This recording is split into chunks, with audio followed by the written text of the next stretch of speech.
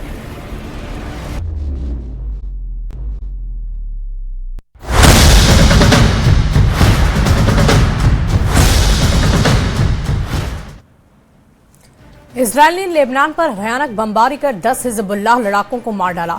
Lebanon पर Israeli हमले से भड़के तुर्की ने धमकी दी है कि नेतन्याहू युद्ध समझौता नहीं चाहते। और इतना ही नहीं, तुर्की नेवी ने इजरायल के खिलाफ सबसे बड़े एयरक्राफ्ट करियर को जल्द से जल्द बनाने का ऐलान कर दिया। इधर ईरान की राजधानी तेहरान के करीब बम विस्फोट से 14 रेवोल्यूशनरी लड़ाकों की मौत से फिर युद्ध भड़कने का सिग्नल मिला है।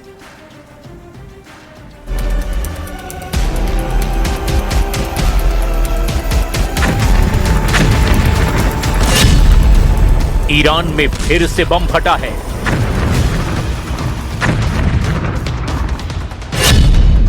लाशें बिछी है। धमाका तेहरान के करीब जजान में हुआ है।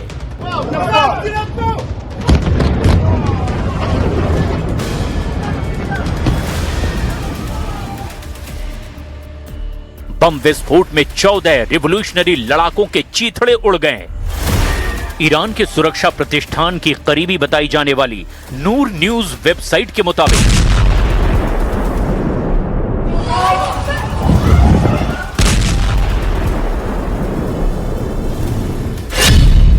तेहरान से उत्तर पश्चिम में जंजान शहर के पास जमीन के नीचे दबे गोले बारूद के गोदाम में विस्फोट हुआ है। रिपोर्ट के मुताबिक विस्फोट में इस्तेमाल हुए हथियारों में क्लस्टर बम और एयर माइंस भी शामिल थी। युद्ध के दौरान अमेरिका इजराइल के बरसाए बमों में विस्फोट से 14 लड़ाकों की जान चली गई है।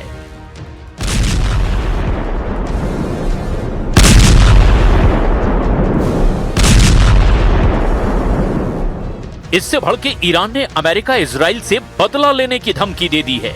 ईरानी सेना के डिप्टी अधिकारी मोहम्मद जाफर आसादी ने ऐलान कर दिया कि अमेरिका जैसे धोखेबाज से समझौता नहीं किया जा सकता। ईरान के विदेश मंत्रालय ने भी ट्रंप पर भरोसा करने से साफ इनकार कर दिया है।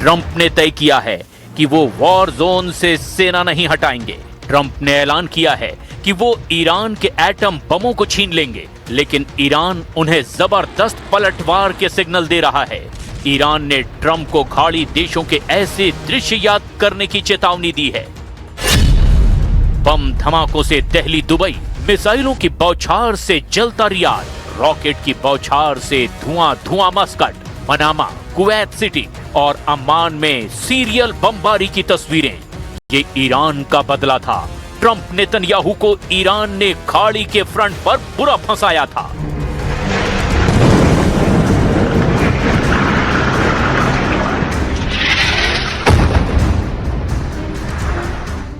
ट्रंप ने जिस युद्ध को भड़काया वो अब उन्हीं की मुसीबत बन चुका है, क्योंकि ईरान उनकी एक नहीं सुन रहा। इजराइल ने भी ट्रंप से अलग रुख अख्तियार कर लिया है। खाड़ी देशों में ईरान का खौफ बढ़ता ही जा रहा है।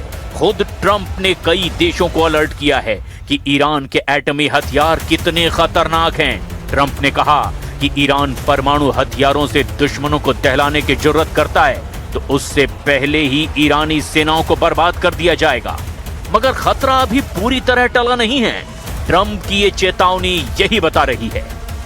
You cannot give Iran a nuclear weapon. It's all I can say. We can't. Because they would use it on a place called Israel very quickly, and they would use it in the Middle East, and they'd use it in Europe, and I guess we'd be next, and it's not going to happen. Don't worry about it.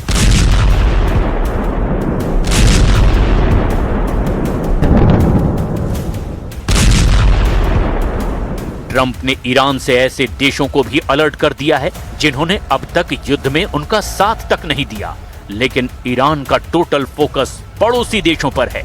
Wall street journal ने गुरुवार को अपनी report में इस बारे में विस्तार से जानकारी दी है। ईरान के इस कदम को यूएई और उसके पड़ोसी देशों के बीच फूट डालने की कोशिश के तौर पर भी देखा जा रहा है, खास तौर पर जब यूएई का सऊदी अरब से हाल के दिनों में तनाव और बढ़ गया है। रिपोर्ट के मुताबिक एक बातचीत के दौरान ईरानी अधिकारियों ने कथित तौर पर अपने सऊदी समीक्षकों से कहा कि उनकी योजना अमीरातियों को कुचलने की है। तेहरान ने बातचीत में विशेष रूप से रियाद और अबू धाबी के बीच दरार का जिक्र किया।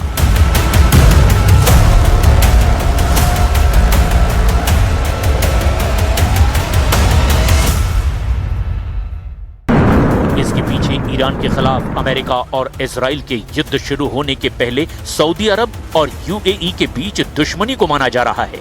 असल में यमन में दोनों देशों में युद्ध की नौबत आ गई थी। सऊदी अरब ने यमन में यूएई के सहयोगियों पर हमला तक किया था। सूडान सिविल वॉर में भी ये दोनों देश एक दूसरे के विरोधी पक्षों का समर्थन कर रहे थे। ईरान में युद्ध के दौरान भी दोनों देशों ने एक दूसरे के खिलाफ चालें जारी रखी। इसी नफरत को कैश करने के लिए ईरान ने सऊदी को अपने पाले में लाने की कोशिशें तेज कर दी है। सऊदी अरब अगर ईरान के गुट में शामिल हुआ तो ये ट्रंप के लिए सबसे बड़ा झटका साबित हो सकता है।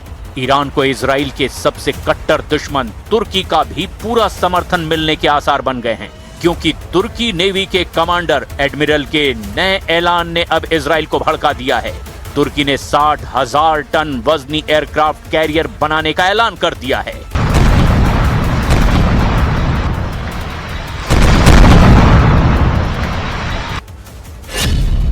इजराइल से युद्ध के माहौल के बीच तुर्की ने मुगेम एयरक्राफ्ट कैरियर को तेजी से बनाने के आदेश दिए हैं।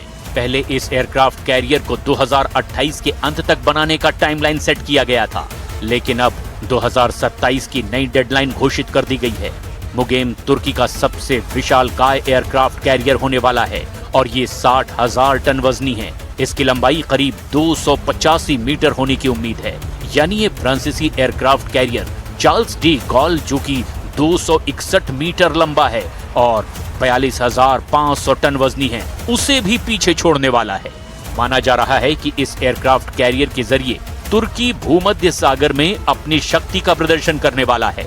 रिपोर्ट के मुताबिक इससे 60 लड़ाकू विमान ऑपरेट किए जा सकते हैं और इसमें शॉर्ट टेक ऑफ सिस्टम की भी सुविधा है।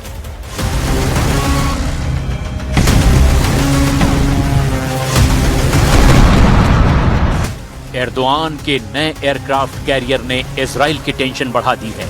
इजराइल और तुर्की में आग उगलने वाली बयानबाजी पहले ही चल रही है। ईरान के पूर्व प्रधानमंत्री नेफ्ताली बेनेट तुर्की को अगला ईरान बता चुके हैं। तुर्की के राष्ट्रपति इस खतरे को सीरिया युद्ध के समय से बार बार दोहराते रहे हैं। एर्दोआन गाजा से लेकर लेबनान तक इजराइल के हमलों का विरोध जताते रहा। एर्दोआन बार बार ये आरोप लगाते रहे कि खाड़ी के सभी युद्ध भड़काने का जिम्मेदार इजराइल है। इजराइल के दबदबे को कम करने के लिए अब तुर्की नेटो फोर्स से भी मदद की उम्मीद लगाए हुए है। हाल ही में एर्दोआन ने नेटो चीफ मार्क रूटे से भी मीटिंग की। एर्दोआन नेटो से एयर डिफेंस की गारंटी चाहते हैं। जैसे ईरान युद्ध के वक्त नेटो फोर्स ने उनकी मदद की थी, वैसे ही इजराइल के हमलों से बचने का कवच बनाने की भी कोशिशें जारी है। तुर्की नेटो सदस्य देश है, जहां अमेरिका के सैन्य अड्डे हैं, हथियार और सैनिकों की तैनाती है। अमेरिका ने तुर्की में अपने एटम बमों को भी तैनात कर रखा है। हालांकि इजराइल से तुर्की के युद्ध में अमेरिका किस तरफ होगा बताने की जरूरत नहीं है। सुपर पावर ने ईरान को सिर्फ इसीलिए तबाह कर दिया क्योंकि वो इजराइल के लिए खतरा है। ऐसे में तुर्की का क्या हश्र होगा ये समझना मुश्किल नहीं है, लेकिन तुर्की के स्वयंभू खलीफा का ऑटोमन ड्रीम युद्ध की वजह बन सकता है। एर्दोआन की बड़ी ख्वाहिश है कि अखंड तुर्की बनाया जाए, सीरिया के उन इलाकों पर कब्जा किया जाए जो ऑटोमन साम्राज्य के दौरान उसकी जद में रहे हैं। इसमें सीरिया के इदलिब, अलेप्पो, दमिश्क और रक्का जैसे शहर हैं जिन पर एर्दोआन की नजरें गड़ी हुई है। ये चारों शहर इस वक्त एर्दोआन के एजेंडे में हैं और लगता है कि सीरिया के इन शहरों के लिए तुर्की अब इजराइल के खिलाफ फिलिस्तीन वाला मोर्चा भी बंद करने के लिए तैयार है। क्या एर्दोआन का ये रवैया फिलिस्तीन के सबसे बड़े समर्थक ईरान और सीरिया के बीच युद्ध करा सकता है? क्या ये युद्ध वर्ल्ड वॉर में तब्दील हो सकता है? ये सवाल बार बार खड़े हो रहे हैं। तुर्की की नीयत साफ नहीं है, ये बात ईरान बहुत अच्छी तरह से जानता है। एर्दोआन अपनी पार्टी के एक सम्मेलन में ये कह भी चुके हैं कि पहले विश्व युद्ध के बाद अगर अलग तरीके से सीमांकन होता तो अलेप्पो, दमिश्क, इदलिब और रक्का तुर्की में होते। पहले विश्व युद्ध में ऑटोमन साम्राज्य का नक्शा देखिए। पूरा लेबनान, फिलिस्तीन, सीरिया और इराक का बड़ा हिस्सा, यहां तक कि पश्चिमी और पूर्वी सऊदी अरब तक ऑटोमन एम्पायर फैला हुआ था। इसीलिए मैप देखकर एर्दोआन की कसक रह रहकर बाहर आती है, जबकि ये नक्शा देखकर के सऊदी अरब भी चौकन्ना हो गया है। बशर अल असद की सरकार के तख्ता पलट के बाद सीरिया में तुर्की का दबदबा कायम हुआ। इसके बाद इजराइल ने भी सीरिया में घुसकर अहम फ्रंट पर कब्जा कर लिया। सीरिया में सबसे ऊंचे शेख के पहाड़ पर इजराइल की सेना तैनात है। तुर्की इसका खुलकर विरोध करता है, लेकिन इजराइल के आगे तुर्की की कोई चाल कामयाब नहीं हो रही। जाहिर है तुर्की बदले की फिराक में है।